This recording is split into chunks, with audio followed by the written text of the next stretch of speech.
Hi guys, so welcome back, and I've been out again on arguably my favourite wheel, and I want to tell you why I love this wheel so much above probably all my other wheels and all the other wheels I've ridden, but also why I think it's perfect wheel for generally most things, certainly for a commute wheel. What am I talking about? This, the little MTEN4.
Those that are familiar with the channel know various wheels, PEV type things that I've owned, and I've got to say the MTEN4 is just my favourite wheel.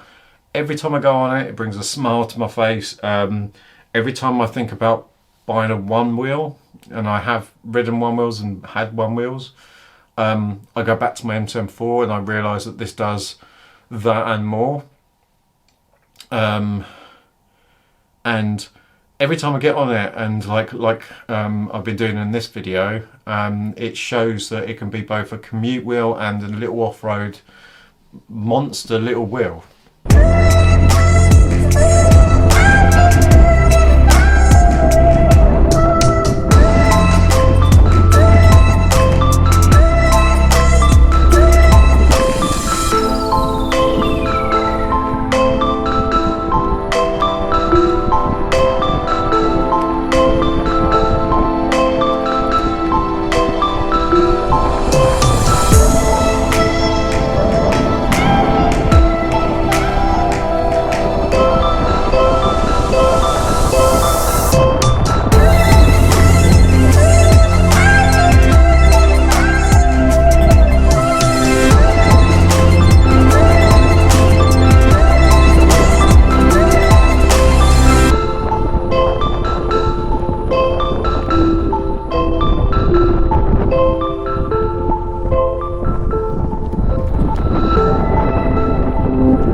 What makes it so special? So in this little package, and I'm going to refer to the notes so I don't get it wrong.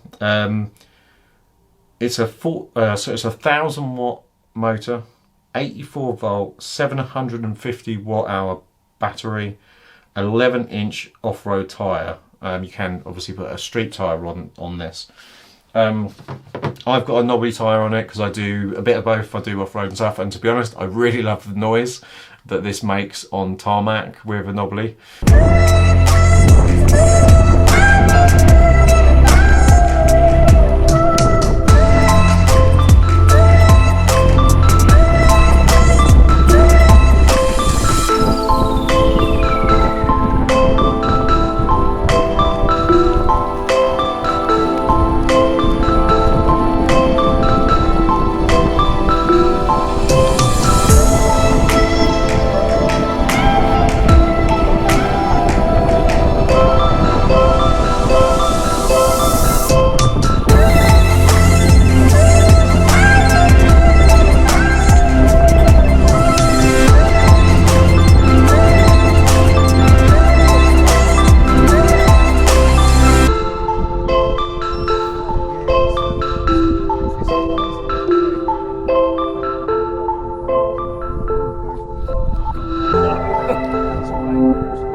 I get on this. This is my kind of go-to wheel. So when I'm not riding, sort of doing sort of more group rides and things like that, and if I'm going around town or, you know, doing a small little kind of ride, I'll hop on the MTEN4. Now this has got a top speed of over 25 miles an hour. I generally don't do that. My limit or comfortable factor on this is up to 19-20. I'm okay with that. It's a great little kind of cruise around wheel. As you can see in this video, it's a great off-roady kind of trail wheel. Now, don't shoot me. I don't mean like big rock trails and stuff like that the guys out in America ride. Yes, path, trail, gravel ride, whatever you want to call it, that I ride. I just love it. The light is great on it. It's a robust little thing. Now, what I will say is that yes, it's made out of this metal stuff that's very bendy. So if you do kind of damage it, it does bend. But the good news is you can actually bend it back. My wheel and other people's wheels have taken a bit of a battering. I've never had, touch wood, any problems with this wheel. Good thing with this one is that whilst it is fairly heavy, you could it's a good size to put in a rucksack. So if you're going on a train and stuff like that, you could before you get on, chuck it in a rucksack, get out the other end, take it out, back on your commute and stuff like that. Honestly, it's great. Range of probably around 20 odd miles. Like I said, top speed of sort of 20 to 25, depending on obviously, you know, how you ride and stuff like that. It's just a fantastic little wheel. Now I've got the Grizzler baby pads on it as well. It is recommended to get like the fairing kit that goes on the side and some Grizzler or alternative pads that go on the side. Allows you to kind of hook in your feet, and this thing really comes to life when you've got pads on it and you can really hook into life.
this is by no means a review or anything daft like that. These have been out ages. I just think, for me, for the money, this is a fantastic wheel. Now, in the UK, if you're having it imported, it's generally about £900. If you get it from AliExpress, it's probably about £700. For what you're getting, that's an absolute steal. I'm now considering the 3 wheels that I've got and actually what I need. Now, yes, I've just bought the Blitz. Still not blitzing on the Blitz. It's getting better, but yeah, that's for another video. But what I will say is that a combination of an MTEN4 and maybe a Lynx might be the perfect combination. I do have a Sherman, and I love the Sherman because of the range. And we have done some really big range rides. However, I do have a Roger fast charger, which can get us charged really quickly. So do I go that approach? Now, I absolutely love my Sherman S. I can't see me getting rid of it, and actually the Lynx is the only thing that I would see doing it, but that would mean getting rid of both getting rid of both the Sherman S and the Blitz, which I wouldn't really have a problem with. But the longer rides, the 100+ mile rides that we have done, makes that bit more challenging but more fun. And you have to stop sort of halfway charge and things like that. So it's not the end of the world, and not a big thing. And I think I could get a reasonably decent amount of range out of a Lynx. I don't know. We'll see. That's for the future. I haven't decided yet. Too early on the Blitz as well. I'm still finding my feet literally on that. But back to the MTEN4. If you haven't picked up one of these and you're a seasoned unicycle rider, I highly recommend it. I recommend it actually over the MTEN5. The MTEN5 is great, but I think it's gone away from what the MTEN4 makes it so special. It's a tiny little rocket, a hardened rocket of a unicycle. If you're starting out, it's a perfect wheel. It is slightly trickier and different to learn in the fact that it's all ankles and less kind of upper body, so you do have to prepare for that. But once you've got it, this is great. Now, point to note, if you go back to some of my videos some time ago, I absolutely despised this wheel. I sold it very quickly. I could not get on with it whatsoever. I subsequently rode another one and then bought another one, and I must admit, this is now hands down my favourite wheel. So if you haven't got one of these, or you're looking to start out in the unicycle world, it's a cheap entry drug to unicycling, and it is a drug. As soon as you get this, you want more. You want different wheels. You want, speed. You want everything else. But if honestly, if you want to do off-roading and stuff like that, you can do it on this thing. It's incredible. So anyway, yeah, it was just a kind of a little video with a bit of ride footage of me talking about the MTEN4 and why I like it and why I think it's a perfect wheel. Let me know what you think. Have you got an MTEN4? What do you use it for? Do you use it for commuting and off-road? Do you just use it to muck around in a car park and things like that before a group ride? Interested to know your thoughts. Anyway, thanks for watching. See you soon. Bye-bye.